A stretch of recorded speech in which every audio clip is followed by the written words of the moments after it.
नमस्कार विद्यार्थियों, श्रीमती मोहरी देवी तापड़िया कन्या महाविद्यालय जसवंतगढ़ के यूट्यूब चैनल पर एक बार पुनः आपका हार्दिक स्वागत और अभिनंदन है। मैं प्रवक्ता चंद्र प्रकाश गुर्जर। आज की क्लास हमारी बीए द्वितीय वर्ष के छात्रों हेतु इतिहास विषय की होगी। इतिहास विषय के दौरान जो निरंतर बात की जाए राजस्थान के इतिहास का अध्ययन करें, जिसके तहत आमेर राज्य के शासकों और मुगलों के संबंधों के बारे में हम जिक्र करें, जिसके तहत मानसिंह के संबंधों का हमने जिक्र किया था। उसके अलावा जो मानसिंह के पश्चात उसके पुत्र मिर्जा राजा जय सिंह जो क्या बनते हैं, आमेर के शासक बनते हैं। उससे पहले जो भाव सिंह थे और भाव सिंह के पश्चात जो उनके उत्तराधिकारी मानसिंह के उत्तराधिकारी जगत सिंह के पुत्र मिर्जा राजा जय सिंह जो 1622 ईस्वी में जो आमेर के शासक बनते हैं, सिंहासन पर बैठते हैं। 1667 ईस्वी तक इनके द्वारा शासन किया जाता है, जिसके तहत हमने इनके सिंहासन पर बैठने के पश्चात 11 वर्ष की इनकी आयु रहती है। और सिंहासन पर बैठने के पश्चात मुगल बादशाह जो जहांगीर होता है, उस वक्त अगर बात की जाए जहांगीर के संबंधों के बारे में हमने पिछली क्लास में जिक्र किया। उसके पश्चात जब मुगल बादशाह जहांगीर की मृत्यु हो जाती है, तो जहांगीर की मृत्यु के पश्चात अगला मुगल शासक कौन होता है? शाहजहां होता है। आज हम बात करने वाले हैं मुगल बादशाह जो शाहजहां और इनके जो संबंध है मिर्जा राजा जय सिंह के संबंधों के बारे में हम बातचीत करेंगे। तो इनके शासनकाल में जो इनके संबंध कैसे रहते हैं, उसके अलावा जो मुगल बादशाह शाहजहां के द्वारा जो कौन कौन सी जिम्मेदारियां इनको सौंपी जाती है और कौन कौन से सैन्य अभियानों में जो भाग लेने के लिए इन्हें भेजा जाता है, उन सभी को जो आज हम जिक्र करेंगे और इनके शासनकाल की महत्वपूर्ण घटनाओं के बारे में हम जिक्र करेंगे। मिर्जा राजा जय सिंह के द्वारा अपनी ईमानदारी और निष्ठा के साथ बात की जाए, शाहजहां की सेवा की जाती है और शाहजहां इससे काफ़ी प्रसन्न भी होता है मिर्जा राजा जय सिंह से, और निरंतर इनके मनसब में इनके द्वारा क्या की जाती है? बढ़ोतरी की जाती है। तो इसी तरीके से जो शाहजहां का विश्वास जीतने में बात की जाए, मिर्जा राजा जय सिंह पूर्णतः क्या रहते हैं? सफल रहते हैं। जब मिर्जा राजा जय सिंह आमेर के शासक हैं और जब सिंहासन पे मुगल बादशाह शाहजहां बैठता है, तो सम्मान स्वरूप बात की जाए इनके द्वारा जो भेंटों का आदान प्रदान होता है, उसी दौरान जो शाहजहां के द्वारा जो इनके मनसब को बढ़ाकर कितना कर दिया जाता है? 4000। इन्हें 4000 का मनसब प्रदान किया जाता है। और ये 4000 का मनसब प्रदान करने के साथ ही इन्हें जाटों का विद्रोह है उसका दमन करने के लिए नियुक्त किया जाता है। और इस विद्रोह का दमन जो बात की जाए मिर्जा राजा जय सिंह के द्वारा जो भली भांति पूर्ण किया जाता है। 6 सप्ताह का समय इन्हें लगता है। अगर बात की जाए तो इसी 6 सप्ताह के समय में जो इस जाटों के विद्रोह का पूर्णतः दमन कर दिया जाता है, इससे जो शाहजहां काफ़ी प्रसन्न होता है।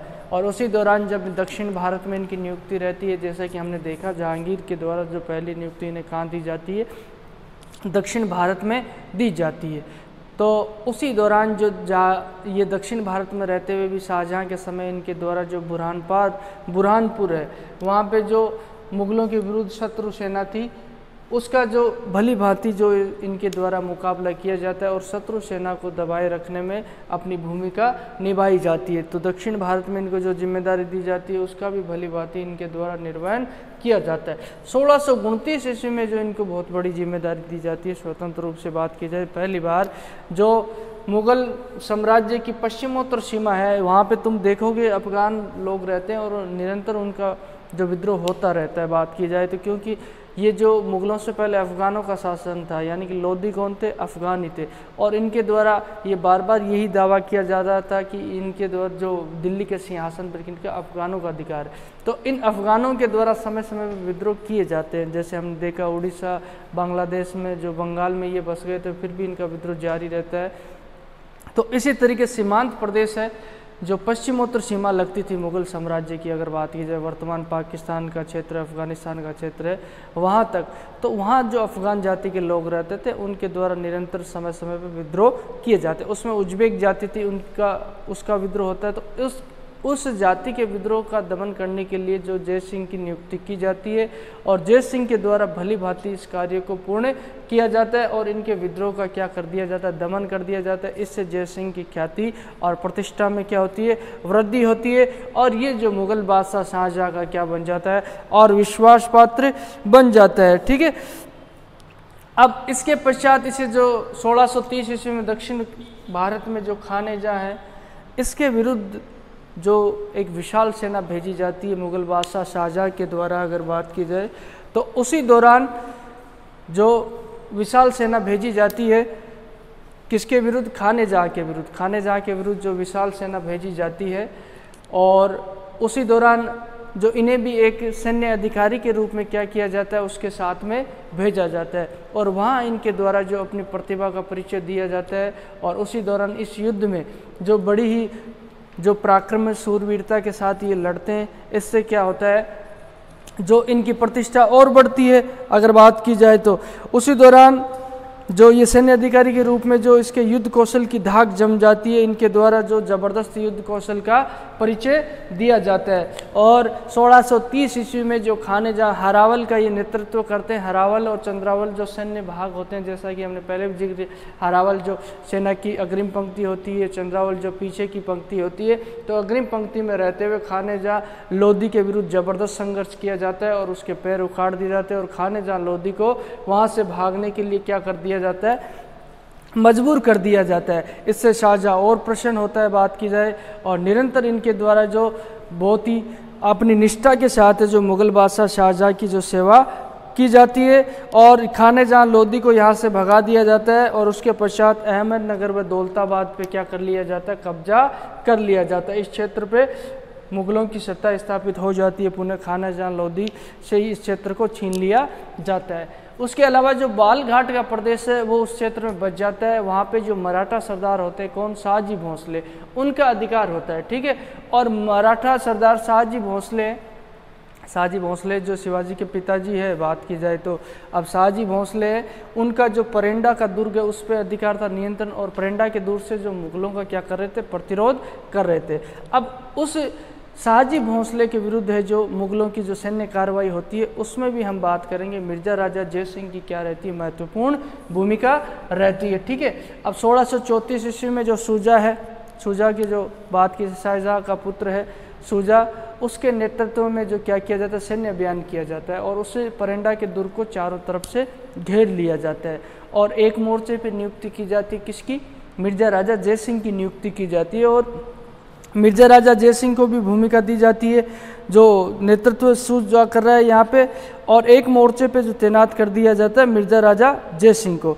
अब इनके द्वारा जो रात्रि में हमला किया जाता है और शत्रु दल को ज़बरदस्त तरीके से छकाया जाता है मिर्ज़ा राजा जय सिंह के द्वारा, लेकिन इस दुर्ग पे नियंत्रण नहीं हो पाता है मुग़लों का, क्योंकि ये दुर्गम स्थान होता है, पहाड़ियों में स्थित होता है, घाटियों में स्थित है, और यहाँ तक जो मुग़ल सेना के लिए जो रसद सामग्री नहीं पहुँच पाती है, तो इस वजह से इस दुर्ग का क्या करना पड़ता है, इनको घेरा उठाना पड़ता है। और शाहजी भोंसले जो मराठा सरदार है, इनके द्वारा जो निरंतर बात की जाए तो छापामार युद्ध पद्धति का प्रयोग करते हुए मुग़लों का प्रतिरोध किया जाता है। अब यही जो पॉलिसी, यही नीति किसके द्वारा अपना ली जाती है, शाहजी भोंसले की जो नीति थी उसको जय सिंह के द्वारा अपनाया जाता है, और जय सिंह के द्वारा भी छापामार युद्ध पद्धति इसके विरुद्ध अपनाई जाती है शाहजी भोंसले के। और इसी दौरान जय सिंह सफल भी होते हैं।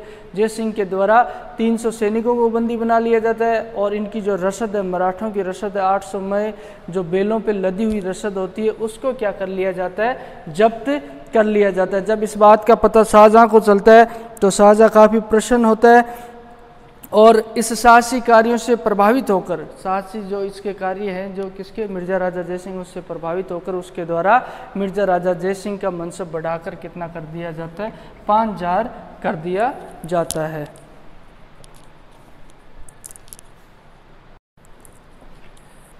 तो विद्यार्थियों, आज की क्लास में अगर बात की जाए, जब मुग़ल बादशाह शाहजहाँ बनता है, जहांगीर की मृत्यु के पश्चात 1627 ईस्वी में सिंहासन पर बैठता है, और उसके पश्चात शाहजहाँ और मिर्ज़ा राजा जय सिंह जो आमेर का शासक है, इनके संबंधों के बारे में हमने जिक्र किया पिछली क्लास में, जो जहांगीर और मिर्ज़ा राजा जय सिंह के संबंधों का जिक्र किया था।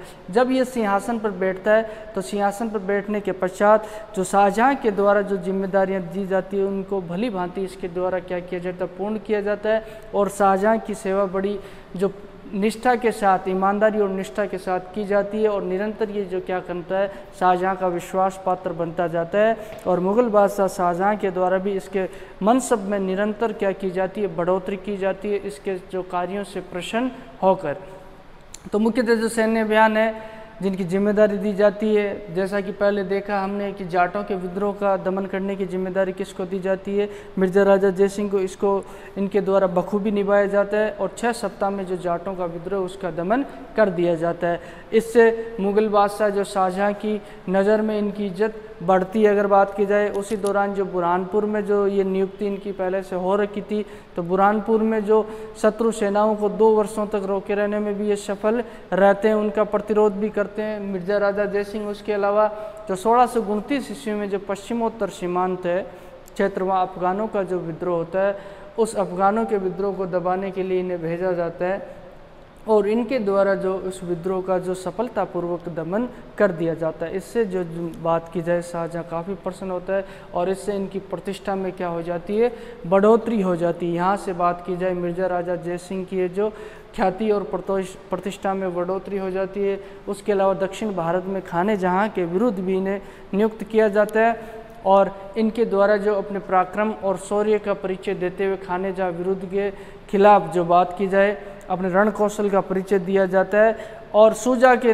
यहाँ जो बात की जाए जो सैन्य अभियान भेजा जाता है शाही सेना, उसमें एक सैन्य अधिकारी थे और अपनी जो रणनीति और अपनी जो सूझबूझ का परिचय देकर जो इनके द्वारा खानेजा को वहाँ से रण क्षेत्र से भागने के लिए मजबूर कर दिया जाता है, जिससे मुग़ल बादशाह शाहजहाँ काफ़ी प्रसन्न होता है। अहमदनगर दौलताबाद पे अधिकार कर लिया जाए। उसके अलावा जो शाहजी भोसले हैं जिनके पास बालाघाट का क्षेत्र और परिंड का दुर्ग रहता है, बात की जाए तो परिंडा का दुर्ग, उससे भी जो उसका भी जो बात की जाए वह भी मुग़ल सत्ता का प्रतिरोध कर रहा था, उसके विरुद्ध भी सैन्य अभियान किया जाता है, जिसमें यहाँ मिर्ज़ा राजा जयसिंह की भूमिका रहती है। ठीक है, और अंत तक शाहजहाँ जो इनसे प्रसन्न होकर इनके मनसब को बढ़ाकर 5000 कर देता है। और इसके आगे की घटना बात की जाए शाहजहाँ के काल में, उसका जिक्र करेंगे हम कल की क्लास में। तो बोलिए यहाँ तक आपको कोई चीज़ समझ में नहीं आई हो, किसी तरह की समस्या हो, शंका हो, तो आप निसंकोच पूछ सकते हो। आपके पास जो शैक्षणिक व्हाट्सएप ग्रुप प्लेटफॉर्म अवेलेबल है, उसके माध्यम से भी आप अपनी बात मुझ तक पहुंचा सकते हो। और मैं उम्मीद करता हूं आपको बेहतर तरीके से समझ में आया। अध्यापन से संबंधित किसी तरह की राय या सुझाव हुए भी आपकी आमंत्रित है। तो आज की क्लास के लिए बस इतना ही, और एक बार पुनः सभी विद्यार्थियों का बहुत बहुत धन्यवाद।